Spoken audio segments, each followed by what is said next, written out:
ఏంట్రా రాజు, నీతో బ్రేకప్ అయిన అమ్మాయి కంటే ఈ అమ్మాయితో బాగా కనెక్ట్ అయినట్టున్నావు. ఏమోరా, ఆ అమ్మాయి నా కోసమే పుట్టిందనిపిస్తుంది.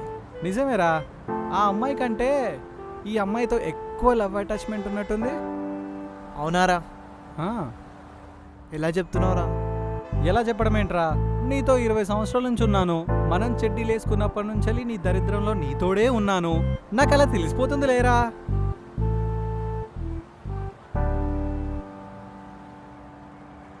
మంచిదేగా మామ. రేయ్, మంచిదేరా, నేను కాదనట్లేదు. ఆ మంచి కూడా ఇక్కడి వరకు. నువ్వు ఆ అమ్మాయి మీద ఏదైనా ఎక్స్పెక్టేషన్స్తో ఉంటే తను రీచ్ అయితే వెరీ హ్యాపీ. అదే నీ ఎక్స్పెక్టేషన్స్కి తను రీచ్ కాకపోయిందే అనుకో, అప్పుడే ప్రాబ్లమ్లు స్టార్ట్ అవుతాయి, గొడవలు స్టార్ట్ అవుతాయి. రేయ్, అయినా నువ్వు ప్రేమిస్తున్నట్టు ఆ అమ్మాయి ప్రేమిస్తే చాలా హ్యాపీనే కదరా. డెఫినెట్లీ ఉంది మామ. ఎలా చెప్పగలవు?